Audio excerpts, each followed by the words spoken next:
بسم الله الرحمن الرحيم وبه نستعين والصلاة والسلام على رسوله الأمين وعلى آله وصحبه أجمعين أما بعد فعن أبي هريرة رضي الله تعالى عنه قال قال رسول الله صلى الله عليه وسلم حق المسلم على المسلم خمس رد السلام وعيادة المريض واتباع الجنائز وإجابة الدعوة وتشميت العاطس متفق عليه آمنت بالله صدق الله مولانا العظيم وصدق رسوله النبي الكريم ونحن على ذلك لمن الشاهدين والشاكرين والحمد لله رب العالمين اللهم صل على سيدنا محمد وعلى آل سيدنا محمد وبارك وسلم۔ محترم بزرگوں اور دینی بھائیوں، السلام علیکم ورحمۃ اللہ وبرکاتہ۔ یہ بات ہم سب جانتے ہیں کہ جب کوئی بندہ کلمہ طیبہ لا الہ الا اللہ محمد رسول اللہ پڑھ لیتا ہے تو وہ دائرہ اسلام میں داخل ہو جاتا ہے، وہ مسلمان ہو جاتا ہے، اور دائرہ اسلام میں داخل ہونے کے بعد پوری دنیا کے مسلمان آپس میں بھائی بھائی ہو جاتے ہیں۔ کل مسلم اخوہ، ہر مسلمان بھائی بھائی، اور اسلامی رشتہ اخوت سے وہ منسلک ہو جاتا ہے۔ یہ اسلامی رشتہ اخوت اللہ کی طرف سے بہت بڑی نعمت ہے۔ یہ اتنی بڑی نعمت ہے، اخوت کا جو رشتہ ہے، اور ایک ایسی خالص شراب ہے جو اللہ تعالیٰ نے صرف اور صرف مسلمانوں کو پلایا ہے۔ ورنہ آپ دنیا کے دیگر مذاہب کا مطالعہ کریں، پتہ لگائیں، تو وہاں یہ باتیں آپ کو نہیں ملیں گی۔ وہاں قومیت ہے، برادریت ہے، اور دیگر چیزیں آپ کو ملیں گی، علاقائیت وغیرہ وغیرہ۔ ایک واحد اسلام ہے، ایک ایسا دین جس نے اخوت کا ایسا رشتہ دیا ہے کہ انسان چاہے جہاں کہیں کا بھی ہو، علاقائیت، قومیت، وطنیت سے اوپر اٹھ کر پوری دنیا کے مسلمان کو آپس میں بھائی بھائی قرار دیا۔ اور جب ہم اسلامی رشتہ اخوت سے منسلک ہو گئے، وابستہ ہو گئے، اس سے جڑ گئے، تو ہمیں یہ معلوم کرنا ہوگا، ہمیں یہ پتہ لگانا ہوگا، اور ہمیں یہ جاننا ہوگا کہ ہم جو یہ اسلامی رشتہ اخوت سے منسلک ہوئے ہیں، تو اس رشتے کے تقاضے کیا ہیں، تاکہ ہم ان تقاضوں کو پورا کریں، اور اس اسلامی رشتہ اخوت میں منسلک ہونے کے بعد ہر ایک بحیثیت مجموعی ایک ہیں، چاہے وہ امیر ہو، غریب ہو، ہندوستان کا رہنے والا ہو، پاکستان کا، بنگلہ دیش کا، ایران کا، افغانستان کا، سعودی عرب کا، جہاں کا بھی رہنے والا ہو، گورا ہو، کالا ہو، چھوٹا ہو، بڑا ہو، جس طرح کا بھی ہو، ہر ایک انسان، ہر ایک مسلمان برابر ہے۔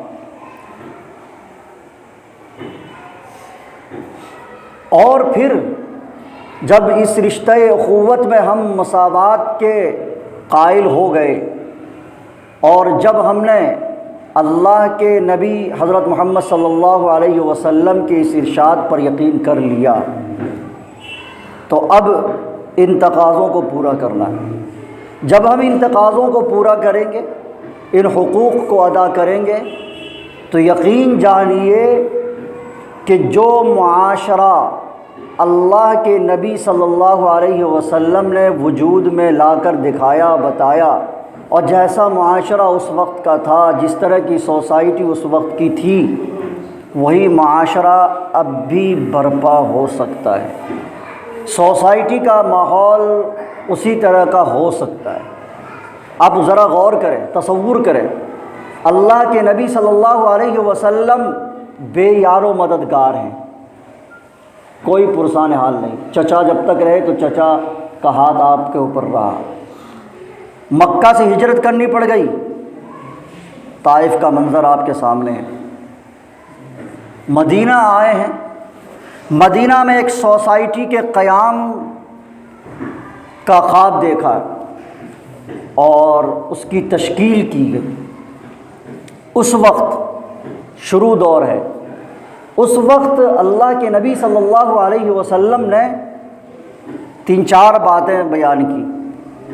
اس وقت جب آئے تھے مدینہ تو ایک یہودی بہت بڑا عالم ہے، آپ نے شاید نام سنا ہوگا، عبداللہ بن سلام، بہت بڑا یہودی، اسلام کا وہ کیا کہتے ہیں یہود کا، علماء یہود میں ان کا بہت بڑا شمار، بہت بڑا عالم سمجھا جاتا ہے، وہ ان کا شمار ہوتا ہے۔ جب اللہ کے نبی صلی اللہ علیہ وسلم آئے، جب مدینہ میں، اور نبوت کا دعویٰ کر رہے تھے، چونکہ آپ کہتے تھے کہ میں نبی ہوں، تو وہ چھپ کر اللہ کے نبی صلی اللہ علیہ وسلم کی باتیں سنتا تھا کہ آخر یہ جو نبوت کا دعویٰ کرتا ہے یا صحیح ہے کہ نہیں ہے، ہمارے تورات کے اندر جو باتیں لکھی ہوئی ہیں ان باتوں پر یہ پورا اترتا ہے یا نہیں۔ تو ان باتوں میں 2-4 باتیں اللہ کے نبی صلی اللہ علیہ وسلم نے ارشاد فرمائی ہے، وہ آگے انشاءاللہ بیان کروں گا۔ تو اللہ کے نبی صلی اللہ علیہ وسلم نے ایک موقع سے ارشاد فرمایا کہ حق المسلم علی المسلم 5۔ حضرت ابو ہریرہ راوی ہیں۔ حضرت ابو ہریرہ کے بارے میں کئی مرتبہ آپ کے سامنے میں نے رکھا ہے کہ یہ کیسے راوی ہیں، اور ان کے حالات مختصر طور پر آپ کو ہم نے بیان کیا تھا، آپ کے سامنے رکھا تھا۔ سب سے زیادہ احادیث انہی سے مروی ہیں، تقریباً 5000۔ تو وہ فرماتے ہیں کہ اللہ کے نبی نے صلی اللہ علیہ وسلم نے ارشاد فرمایا کہ ایک مسلمان کا دوسرے مسلمان پر 5 ہے۔ پہلا حق ارشاد فرمایا، پہلا حق کے بارے میں فرمایا رد السلام، سلام کا جواب دینا۔ دنیا کا ہر انسان جو متمدن ہے، دنیا کی ہر مہذب تہذیب یافتہ قوم، آپسی ملاقات، آپسی میل جول کے وقت کچھ الفاظ مخصوص کر رکھے ہیں جن کو وہ ادا کرتے ہیں، تاکہ یہ میل ملاپ موانست کا ذریعہ بن جائے، محبت کا ذریعہ بن جائے، الفت کا اور اخوت کا ذریعہ بن جائے۔ چنانچہ آپ دیکھتے ہیں کہ اسلام مذہب کے ماننے والوں کے علاوہ جو قوم ہے اور جو مذہب کے ماننے والے ہیں، وہ آپس میں ایک دوسرے سے ملتے ہیں تو مخصوص الفاظ کہتے ہیں۔ کوئی گڈ نائٹ کہتا ہے، گڈ مارننگ کہتا ہے، گڈ آفٹر نون کہتا ہے، گڈ نون کہتا ہے، کوئی نمستے کہتا ہے، کوئی نمسکار کرتا ہے، وغیرہ وغیرہ۔ یہاں ایک بات یہ بھی کہہ دوں، جب یہ بات آئی تو ایک بات یاد آ گئی کہ ہم چونکہ ہندوستان میں رہتے ہیں، ہمارے یہاں ہندوانہ طرز ہے، طرز زندگی تقریباً اسی طرح کی ہے، جہاں مسلمانوں کی اکثریت ہے وہاں تو کچھ ٹھیک ہے، لیکن جہاں گڈ مڈ ہیں لوگ وہ آپس میں اس طرح سے ہیں کہ اندازہ نہیں ہوتا ہے۔ تو آپس میں جب ملتے ہیں یا ملاقات ہوتی ہے تو مسلمان بھی جانے انجانے میں اسی طرح کے الفاظ کہہ دیتے ہیں، نمسکار یا نمستے یا اس طرح کے جو الفاظ اور ہیں، یہ بالکل صحیح نہیں ہے۔ علماء نے اس سلسلے میں اور فقہاء کرام نے لکھا ہے کہ نمستے کا لفظ بالکل صحیح نہیں ہے، مشرکانہ ہے، نمسکار بھی یہ بالکل صحیح نہیں ہے۔ لہذا ان الفاظ کی ادائیگی سے ہمیں بچنا چاہیے۔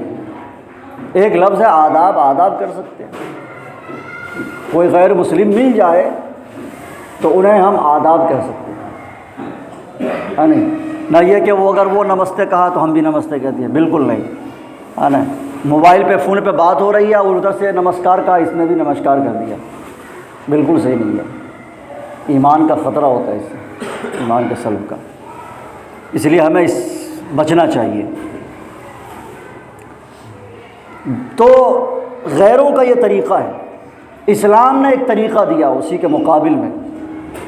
حضرت عمران بن حسین ہے، اس وقت جو ہے مسلمان نہیں ہوئے تھے، مسلمان ہونے کے بعد وہ فرماتے ہیں کہ زمانہ جاہلیت میں بھی ہمارا ایک طریقہ تھا کہ ہم جب آپس میں ایک دوسرے سے ملتے تھے تو کہتے تھے حیاک اللہ، اللہ تعالیٰ تجھے زندہ رکھے، یا کہتے تھے انعم اللہ بک عینا، اللہ تعالیٰ تیری آنکھ کو ٹھنڈا کرے، یا انعم صباحا، تیری صبح خوشگوار ہو، جیسے کہتے ہیں لوگ صبح بخیر، شب بخیر وغیرہ وغیرہ، تو اس طرح کے الفاظ تھے۔ لیکن جب اللہ کے نبی صلی اللہ علیہ وسلم آئے تو انہوں نے ایک طریقہ دیا کہ السلام علیکم ورحمۃ اللہ وبرکاتہ کہا کرو، اور یہ تحیہ اور یہ سلام ایسا نہیں ہے کہ یہ صرف اللہ کے نبی صلی اللہ علیہ وسلم کے دنیا میں تشریف لانے کے بعد یا نبوت کے ملنے کے بعد سے شروع ہوا ہے۔ ایک حدیث ہے، اس کا مفہوم یہ ہے کہ اللہ تعالیٰ نے جب حضرت آدم علیہ نبینا علیہ الصلاۃ والسلام کو پیدا کیا تو اللہ تعالیٰ نے حکم دیا حضرت آدم علیہ نبینا علیہ السلام کو کہ فرشتوں کی جماعت کے پاس جاؤ اور انہیں سلام کرو۔ چنانچہ حضرت آدم علیہ نبینا علیہ الصلاۃ والسلام فرشتوں کے پاس گئے، فرشتوں کی جماعت پر، انہوں نے کہا جانے کے بعد السلام علیکم، تو فرشتوں نے جواب دیا وعلیکم السلام۔ تو اللہ تعالیٰ نے ارشاد فرمایا کہ آدم یہ سلام تمہارا اور تمہاری اولاد کا تحیہ ہے۔ تو جب سے دنیا وجود میں، جب سے انسان کا وجود ہوا، تبھی سے یہ تحیہ اور یہ سلام مسلمانوں کا شیوہ اور شعار رہا ہے۔ لہذا ہمیں یہ چاہیے کہ یہ سلام جو اسلامی شعار ہے اس کو ہم مضبوطی کے ساتھ اپنائیں۔ اللہ کے نبی صلی اللہ علیہ وسلم نے ایک موقع سے ارشاد فرمایا الا ادلکم، کیا تمہیں ایک بات نہ بتاؤں، ایک چیز کی رہنمائی نہ کرو، فَإِذَا فَعَلْتُمْ تَحَابَّتُمْ، جب تم وہ کرنے لگو تو آپس میں محبت پیدا ہو جائے۔ اب ظاہر بات ہے کہ کون صحابی ہوگا جو نہیں کہے گا کہ ہاں اللہ کے نبی نے نہ بتائیں، وہ کہا بالکل افشوا السلام بینکم، آپس میں سلام کو رواج دو، پھیلاؤ۔ السلام علی من عرفت او لم تعرف، ہر ایسے شخص کو سلام کرو جس کو تم پہچانتے ہو یا جس کو نہیں پہچانتے ہو، ہر شخص کو سلام کرنا۔ ہمارا کیا ہے طریقہ کہ جو ہمارے جان پہچان کا ہے ہم اس کو سلام کریں گے، جو ہماری پارٹی کا آدمی ہے اس سے زبردست انداز میں سلام کریں گے، ان سے ملیں گے، بات کریں گے، بس فقط۔ باقی سلام قبل کا جواب دینا بھی گوارا نہیں کرتے لوگ، یہ ماحول ہمارا بن گیا ہے۔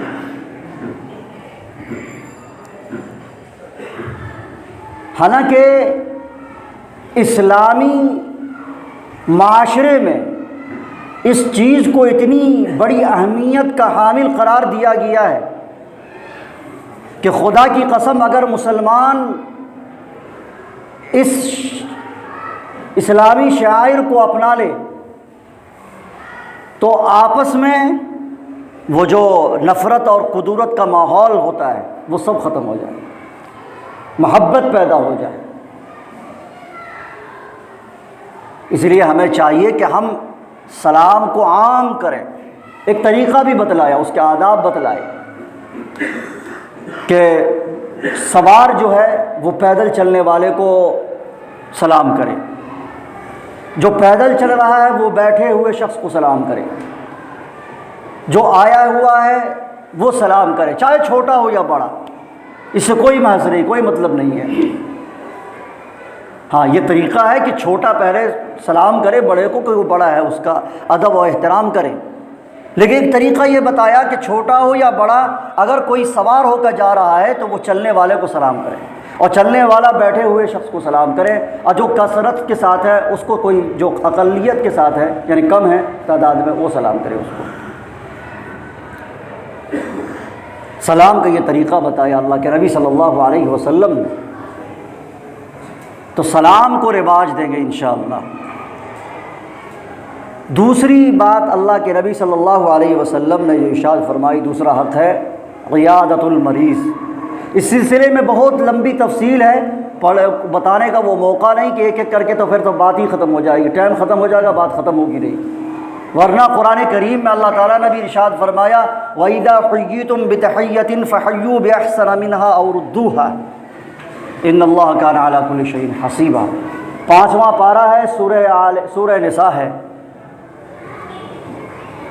اس میں اللہ تعالیٰ نے ارشاد فرمایا، آدھا پارہ کے قریب میں ہے کہ جب تم کو سلام کیا جائے، تحیہ پیش کیا جائے تو تم بھی اس تحیہ پیش کر دو۔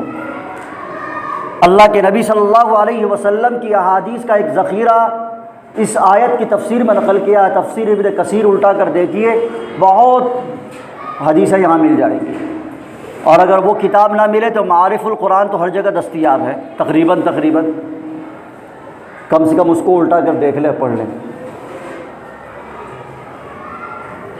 بہرحال دوسرا حق جو بیان کیا اللہ کے نبی صلی اللہ علیہ وسلم نے، وہ فرمایا عیادۃ المریض، مریض کی عیادت، بیمار پرسی جس کو کہتے ہیں، پرشش۔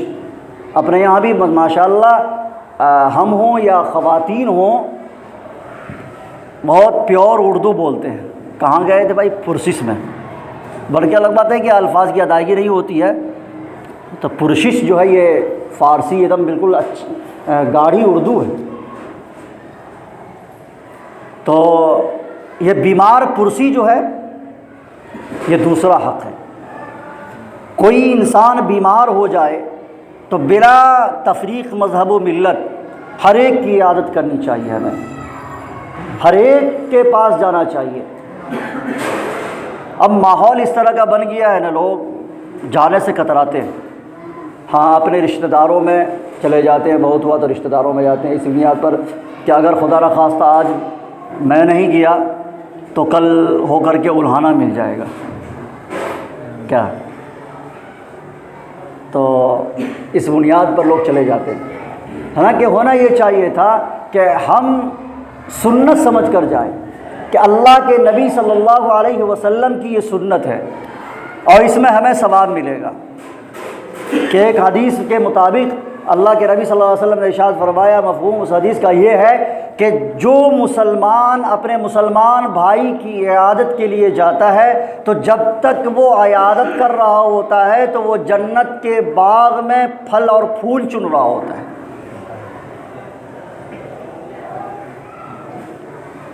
تو عیادت کے لیے ہمیں جانا چاہیے، اور جب عیادت کے لیے جائیں تو اس کے بھی آداب اور طریقے اللہ کے نبی صلی اللہ علیہ وسلم نے بتائے ہیں۔